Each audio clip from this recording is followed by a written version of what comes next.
What's up mga ka-J-Vlog? Welcome ulit for another video, and for today's video, Tecno Spark Go 3 top features. Ano ba ang pwede natin makonsider na top features dito sa smartphone na to? Tara, pag-usapan natin.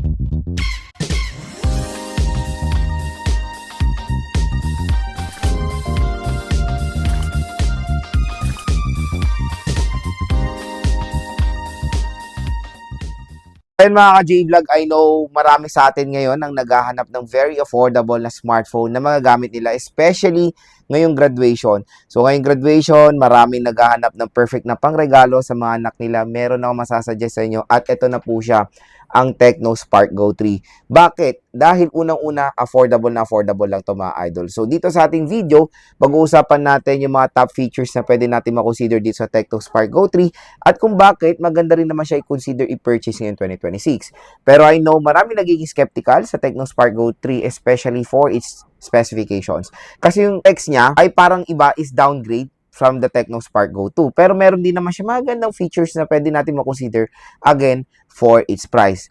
Ang SRP lang nito is around nasa 5,500 pesos for the 4GB 128. Again, yan yung possible price na pwede nyo siyang makuha sa mall. Ang balita mga idol dito sa ating product link. Itong tinuturo ko na to, yung section na yan, mura nyo lang mabibili itong Tecno Spark Go 3 around 4,000 plus. Pwede nyo makuha yung 4GB 128GB of internal storage nito. At sa garang 4,000 pesos for the 4GB 64. Ang isa lang naman na magandang feature dito na upgrade doon sa Tecno Spark Go 2 is of course the RAM. Ito kasi is merong 4GB of RAM at yan na rin isa mako-consider natin top features netong si Tecno Spark Go 3, yung kanyang RAM na upgrade doon sa Tecno Spark Go 2. Let's face it, ngayong 2026, ang pinaka-at-least na pwede na natin makonsider na RAM, especially for its price na 4,000 pesos, is 4GB of RAM na. At syempre, 120GB of internal storage. Kung few hundred of pesos lang naman ang price difference, parang dito sa Tecno Spark Go 3, I suggest go for the 120GB. Mas better, mas marami kayong malalagay, at mas marami kayong magagawa sa 128GB of internal storage compare sa 64GB. Pero syempre, marami rin kumbaga tinatawag na tight budget. Kung meron lang silang specific budget na hindi na sila kayang kumurot pa. At 64GB, kung ito sasuggest ko sa inyo, kung makuha nyo siya ng below 4,000 pesos, 3,000 pesos is the best price segment for the 64GB. Doon lang, wala nang higit pa. Pag 120GB, the best na dyan is 4,000 pesos. Ang magandang feature din na pwede natin makonsider dito sa Tecno Spark Go 3 is of course yung kanyang processor. So, comparing sa Tecno Spark Go 2, wala po silang pinagkaiba. Pareho sila ng processor, Unisoc 7250 or T7250. Yung processor na yan is good for its price. Nakakalaro tayo. Hindi pumabagal yung processor na yan mga ka-J-Vlog at napagandang i-recommend ng processor na yan, especially for this kind of price tag. Kaya maganda rin i-consider talaga ang Tecno Spark Go 3 pag yung kumbaga day-to-day task lang or kumbaga all-rounder din itong smartphone na to. In short, hindi po siya mabagal mga ka-J-Vlog. At isa pang maganda dito sa Tecno Spark Go 3 na compare sa Tecno Spark Go 2, full Android po ito. For me, full Android talaga siya eh. I tried to search it din naman sa online and especially sa mga sites. Wala nang nakalagay na Go Edition dito. Kasi syempre, alam niyo naman pag Go Edition ng Tecno is nakalagay naman or ang naka-pre-install po is light version. Ito pong Tecno Spark Go 3 is full Android na. So, no worries na mas better na siya. Siguro yan yung isa way kung ba't sila nag-cost sa Tecno Spark Go 2. Kasi dito is, siya, notch display. Sa Tecno Spark Go 2 kasi is punch hole. So, yun yung isang way siguro kung ba't sila nag-cost cut para ma-achieve yung full Android OS sa ganitong murang halaga. I think. Diba? Pero meron mga full Android na mas kapresyo niya na ibang brand like the Oppo A3X, Oppo A5i na yun naman, siguro naka-punch hole din naman yun. So, ayun, ewan ko, parang ano ko lang naman yan eh. Parang ano ko yan, conclusion lang or theory sa ganung paraan nila. Pero yun, magandang balita, top feature niya compare sa predecessor full Android na to. So, syempre sa full Android, kumbaga, nandito na yung full experience ng Android system compare doon sa Go Edition na merong limitation. Merong mga application na hindi kayo makikita. So, yun yung isang disadvantage of course ng Go Edition.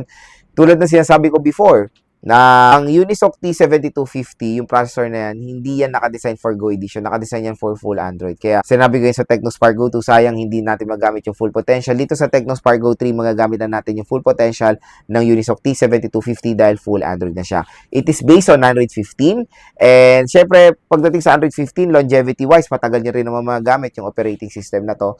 Pero I don't know when it comes to update. Wala kasing any track record si Tecno sa pag-update ng mga murang smartphones nila.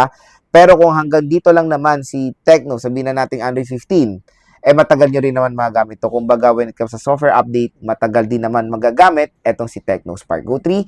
Matagal po siya masusupport ng mga application update. Okay?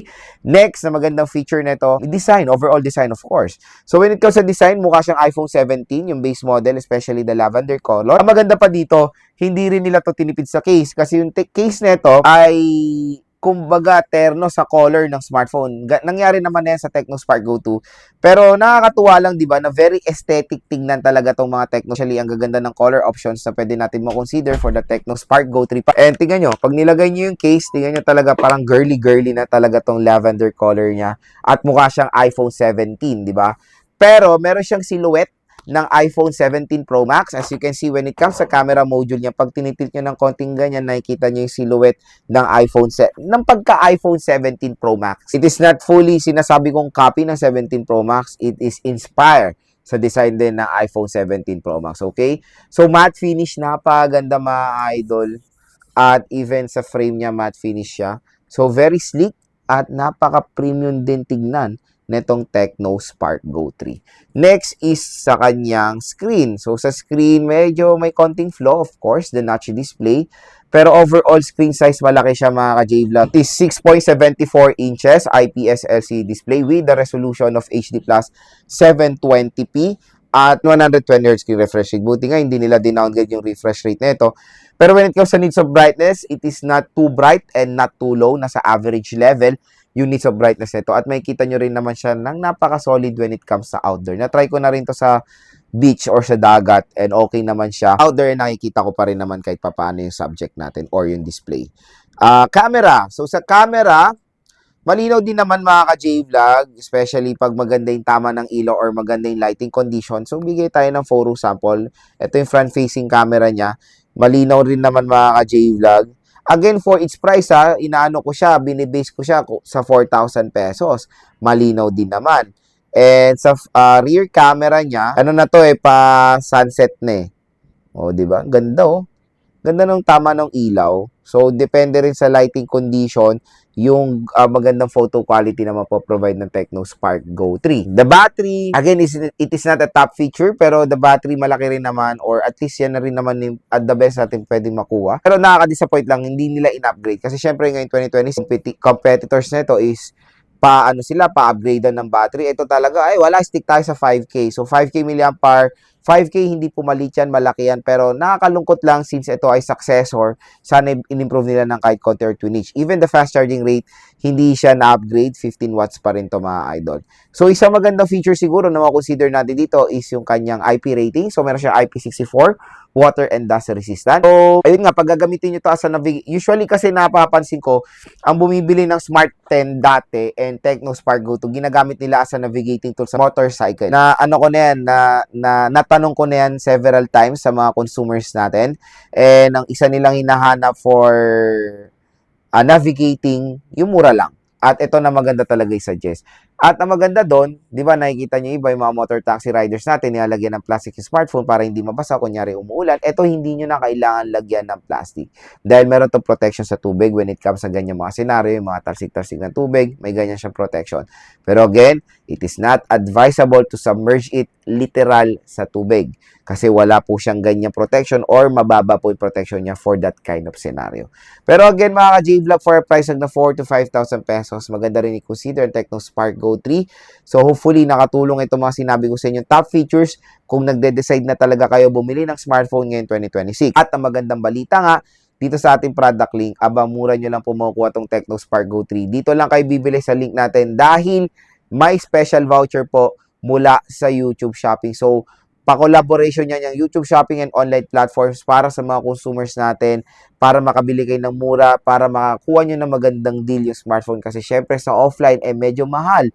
Sayang din naman, ang makukuha yung discount, pwede nyo magamit yan sa mga ibang bagay. At for me, the Tecno Spark Go 3, for its price, okay naman. Sulit din naman siya kahit papaano mga ka-J-Vlog. At ang importante, hindi po siya mabagal kahit sa mga basic tasks. So again, abangan nyo na lang din yung game test natin and full review natin sa Tecno Spark Go 3, isa sa pinakasulit din na budget smartphone ngayong 2026.